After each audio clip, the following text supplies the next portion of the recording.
Mita Esa, dan seluruh awak media yang saya cintai dan saya banggakan. Pada hari ini kami selaku Kapolda Banten akan menyampaikan hasil penyidikan yang telah kami lakukan, tentunya atas koordinasi bersama dengan pihak Puspomal TNI Angkatan Laut, karena kejadian yang berakhir adanya penembakan itu bermula dari kasus penggelapan terhadap sebuah kendaraan yang ditangani oleh Polda Banten. Kami akan sampaikan, yang pertama, kasus ini dilaporkan kepada kami terkait dengan tindak pidana penggelapan sesuai dengan pasal 372 KUHP. Sesuai dengan laporan polisi yang diterima oleh Polsek Rajek, Polres Kota Tangerang, tanggal 2 Januari 2025. Pelapornya adalah Saudara Agam Muhammad Nasruddin, tinggal di daerah Taman Raya Rajek, Desa Mekarsari, Kecamatan Rajek, Kabupaten Tangerang. Waktu dan tempat kejadian penggelapan ini adalah di CV Makmur Raya, tempat rental kendaraan. Pukul 00.15 dilakukan penyewaan di Taman Raya Rajek Blok I 15. RT 015 RW 005 Desa Mekarsari, Kecamatan Rajek, Kabupaten Tangerang. Yang disewa adalah Honda Brio warna orange, nomor polisi B2694 KZO. Yang disewa oleh seorang warga Pandeglang bernama AS. Yang selanjutnya AS ini menyerahkan, setelah dia menyewakan diserahkan pada Saudara IH, yang saat ini masih DPO. Kemudian Saudara IH ini bukan hanya dia dititipkan kendaraan oleh AS saja, tapi juga dia menyiapkan KTP palsu dan KK palsu, atas nama AS, atas nama AS. Tentunya ini sebagai syarat dokumen penyewaan kendaraan. Untuk bisa menyewa dia harus menggunakan KTP dan KK, tapi dia menggunakannya KTP dan KK palsu. Kemudian dari Saudara IH, dia menyerahkan lagi ke Saudara RH. Nah, RH ini kemudian dijual kepada Saudara IS dengan harga 23 juta. Nah, kemudian dari Saudara RH baru diserahkan kepada atau dijual kepada Saudara AA, Oknum TNI Angkatan Laut, melalui Saudara SY. Harganya sudah naik, dinaikin menjadi 40 juta. Nah, saksi-saksi yang kita periksa 13 orang, baik saksi-saksi yang ada di TKP maupun juga saksi penangkap. Kemudian barang bukti yang kita amankan, yang pertama adalah surat BPKB kendaraan Honda Brio warna orange tahun 2021, Nopol B2696 KZO. Kemudian juga sebuah surat STNK kendaraan Brio warna orange tahun 2021. Kemudian 1 unit kendaraan Honda Brio berwarna orange atas nama Siska Widiatuti. Kemudian sebuah kunci kendaraan, 1 lembar tanda terima sewa kendaraan, kemudian 1 buah KTP palsu, 1 lembar KK palsu, kartu keluarga palsu, kemudian ID card palsu, dan sebuah fotokopi STNK Brio.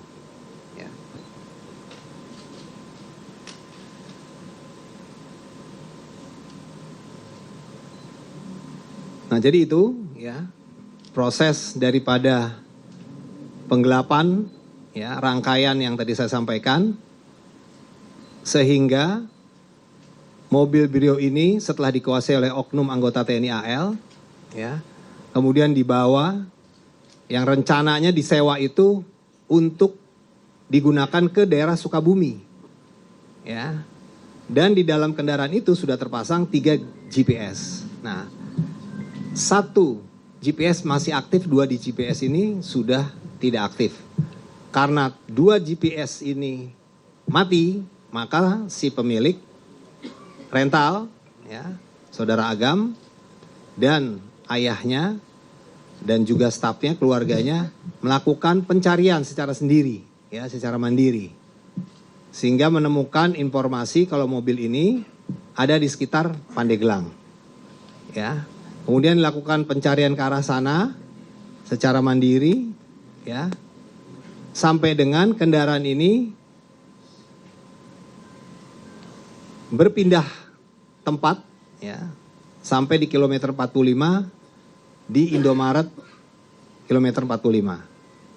Nah, disitulah terjadi, ya, upaya perampasan atau pengambil alihan, ya, maksudnya pengambil alihan dari pihak rental, ya, tapi karena adanya situasi yang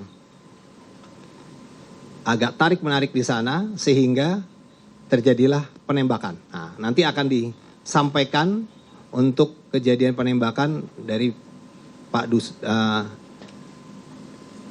dan Puspomal. Seperti itu.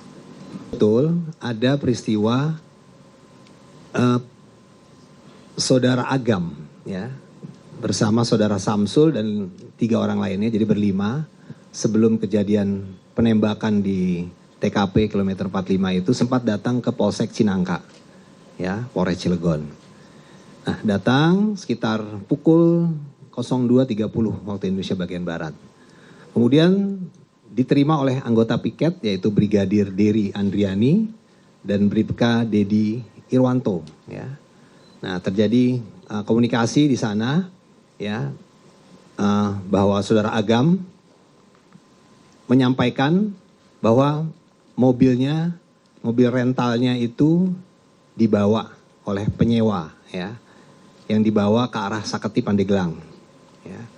Nah, kemudian disampaikan juga bahwa GPS-nya tinggal 1 yang aktif, yang 2 sudah tidak aktif. Jadi diduga sudah ada upaya untuk melakukan penggelapan, gitu kan. Nah, anggota kami, Saudara Bribka Dery, ini dilaporkan karena adanya dugaan penggelapan rental, ya, dan situ ada sedikit diskusi antara rental dan leasing. Nah, dilaporkanlah ke Kapolseknya untuk meminta petunjuk. Nah, pada saat melaporkan kepada Kapolseknya, Bribka Dery ini tidak utuh melaporkannya. Ya, seharusnya ini adalah terkait dengan rental, penyewaan kendaraan yang didugakan digelapkan, tapi dilaporkannya leasing kepada Kapolseknya. Sehingga Kapolsek ini menyampaikan kalau memang leasing harus ada surat dari leasing dan sebagainya, diminta dokumen. Nah, dokumen ini pun sudah disampaikan sebenarnya oleh Saudara Agam, baik itu BPKB, STNK, dan kunci cadangan. Jadi seharusnya memang anggota kita itu melakukan pendampingan. Tapi tidak dilakukan pendampingan karena anggota merasa kekuatannya sedikit. Jadi tidak berimbang sehingga tidak melakukan pendampingan. Padahal seharusnya anggota kita bisa melakukan permintaan tambahan, dukungan ke Polres misalnya, ya, atau anggota reserse di Polsek itu sendiri. Tapi itu tidak dilakukan, ya. Nah, sehingga dari hasil penyidikan Propam Polda Banten, ya, telah ditemukan adanya pelanggaran, ya, terhadap ketidakprofesionalan terhadap anggota Saudara Dery, ya, Andriani, ya, karena tidak respon terhadap laporan masyarakat yang seharusnya melakukan pendampingan untuk mengamankan kendaraan Honda Brio yang diduga akan digelapkan ini, karena sudah ada dugaan penonaktifan GPS sebanyak 2 buah, tinggal 1, berarti ini sudah ada dugaan. Seharusnya dia sebagai anggota Polri dia melakukan pendampingan, ya, tapi tidak dilakukan sehingga dalam pemeriksaan penyidik dari Propam ini adalah dugaan pelanggaran dan tentunya akan kita tindak tegas, ya, anggota ini, ya, baik secara etika, ya, yang sanksinya dapat kita demosi, bahkan yang terberat adalah bisa di PTDH. Begitu juga Kapolsek, ya,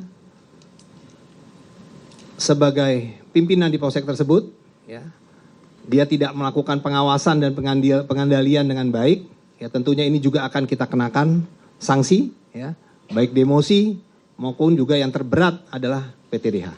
Dan juga anggota lain yang ada di situ, yaitu Brigade Dedi Irwanto yang juga mendampingi saudara Dery Andriani, juga akan kita kenakan sanksi kode etik. Demikian. Terima kasih. Ya, siapa lagi? Ya, silakan. Nanti habis. Selamat siang, izin semuanya. Saya Eril Wiranata dari Kompas TV. Ingin lebih menanya terhadap dengan transparansi dari 3 oknum anggota